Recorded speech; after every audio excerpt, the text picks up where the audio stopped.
go in 5, 4.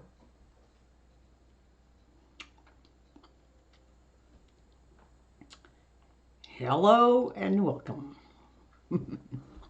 It's Monday, August the 20th. So we're reading tonight and tomorrow night, the 31st of August.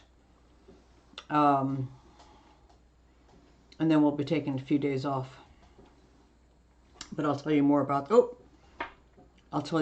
that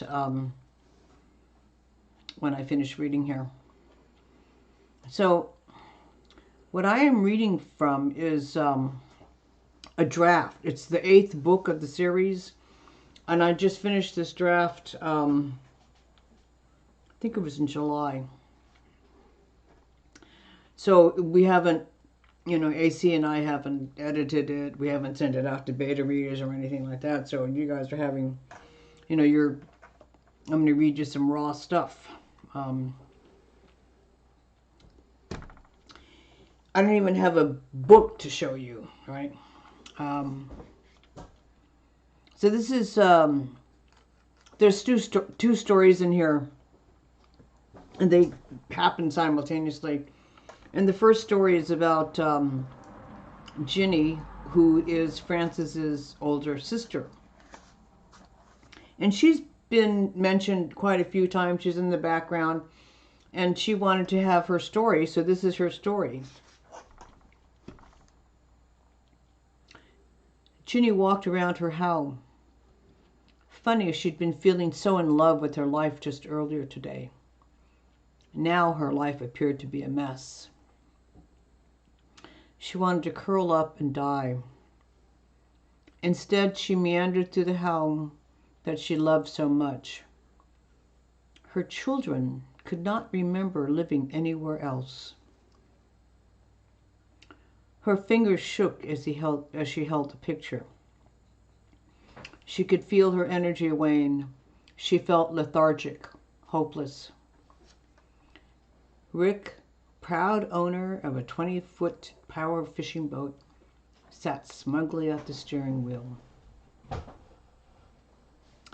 At first, the boat represented family times, so they could spend Sunday together. Later, Rick claimed he needed time for reflection away from the job, away from responsibilities. In short, away from his family. He was so handsome in the picture. His curly dark blonde hair had been kept short and manageable. His brown eyes missed nothing unless he wanted to. She had noticed lately, though, that he was getting a beer gut and that he didn't take the time or pride in his looks the way he used to. The picture slipped out of her hand, shattering on the hardwood floor. The jumble of broken glass, picture frame, and picture riveted her for a long time before she could act, such as grabbing the broom and dustpan. Bringing the kitchen trash can into the living room, she threw the frame away. Carefully, she swept up the broken glass, trying to get it all into the dustpan. Hunched near the floor, dustpan nearly full, the picture of Rick came into view.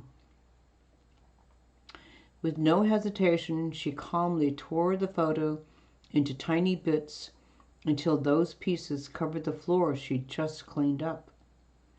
With more energy, she shook the dustpan free of debris into the can. Anger replaced her lethargy. Immediately, she took action. She called Ted Craigs, a family friend. He was a hauler and jack of all trades. She hoped he was in town with Sue, the pie lady, instead of 10 miles up the hill. "Ted," he answered on the first ring. "Hi, Ted. This is Jenny Detweiler. I know it's late and I apologize, but I really need some help." Soon, Jenny poured out the whole story to him. She didn't mean to. She just wanted Ted to come over and change the locks of her house straight away so that Rick could get in anytime he wanted to. Ted listened as he always did, patiently, But when she started to cry, he insisted that she talk with Sue. He told her he'd be over with some new logs in about an hour. By the time Ted and Sue arrived, Frances and Fiona were already there. Greetings over, Ted said, I got locks for the front and back doors and the kitchen door from the garage. Can you get a new garage door opener tomorrow, or do you want me to do that, Ginny? She let out a sigh.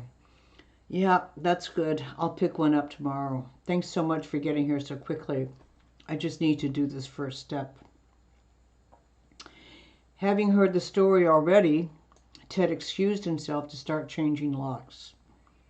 Sue busied herself by making more coffee, and glad that she'd brought a whole cobbler that was going to be their dessert. Without tears or drama, Jenny succinctly recounted the story. Jenny told me today that when she and Marcia, her best friend, took the bus to San Pedro last weekend, they ran into Rick. He was with a young woman and a baby. The woman told them she was his wife, and this was their baby. Rick begged Jenny not to tell me, that he'd take care of things soon. He's supposed to be working late tonight. Fiona retorted bitterly, Geez, I hate it that he made Jenny promise not to tell. What kind of a father does that? Frances leaned back on the kitchen chair. So, you haven't talked to him. Do you believe Jenny? There was a long pause as Frances, Sue, and Fiona watched Jenny compose herself. Unsuccessfully, she gulped, letting the tears fall.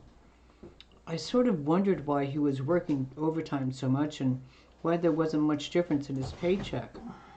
He even went in on Saturdays the last few months. He hasn't taken the boat out more than a few times the past year, and he's been gone a lot. I didn't want to take a look at things too closely, and now I can't hide the truth from myself, especially not when it hurt Jenny so much.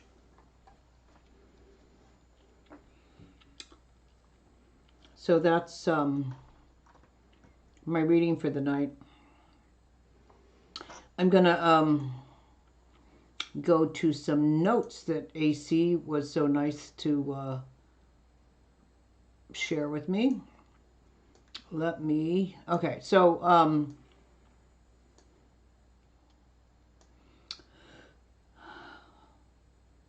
this is Monday night, and tomorrow night, Tuesday, is going to be the last time that I'll be reading in August, and then we're going to start again in September.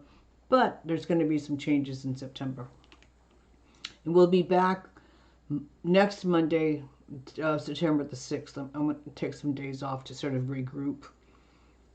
In September, we're going to be reading on Monday, Wednesday, and Friday. Still at the 11 o'clock Pacific time hour, because that works for me. I'm kind of a night owl. I write between, like 10 and 2 or 3 o'clock at night, and I'm wide awake at 11. And I'm so grateful that AC is archiving these so that those of you who are not night owls can see them. So anyway, so in September, I want to spread my wings. Coming to you in August was really pushing myself. I'm going to push myself some more. So tonight I read a little bit about the book called Reflections. It's the 8th book of the Walkerville series. And it's currently in pre-publication editing process. I mean, it's brand new. I was rereading it. There's some big messes here that needed to be fixed. So in the month of September, I want to read to you more scenes from the books, the 7 books that I have already published that I read to you from in August. And some of the books that I'm in the process of. I have this book, the 8th book, and then I've got 2 other books, book 9 and 10, that are in draft form. And I have a novella, a Christmas novella, that I'd like to share some of the pieces with you from. And the other piece that I was thinking about doing is maybe sharing with you a little bit about my process as a writer. It's like I think about what the cover art's going to look like. And really important to me are like songs for specific books, sometimes for a specific chapter, and even for a particular character. And besides books, sometimes I get a quote in my head that's just right for a character. And I want to, like explore with you, how do I meet my characters? And, what's a Bible, right? Because I keep a Bible of each of my books. And you probably can get an idea of what I'm talking about. So I hope that you can join me tomorrow night, Tuesday the 31st of August, and then we'll take a few days off and come back Monday the 6th of September. And thanks for joining me, and I'm going to try to see if I can get... Do you have... Okay, so... Do you have the... Okay, so... How am I going to get... Okay, good. Oh, I did it. All right, so... Thanks for joining me tonight. Why is it moving around like this? Don't forget... Okay, so don't forget to look below. Like us if you do. And that's a place where also you can get in touch with me, ask me, if you've got any questions or comments or things you want to know about my process as a writer, leave it in that area. I love hearing from you. And AC is archiving these, so he's got the links below as well, and the link for tomorrow night's live stream. And I will be back tomorrow night at 11. So thank you again. Over and out. Good night, you guys.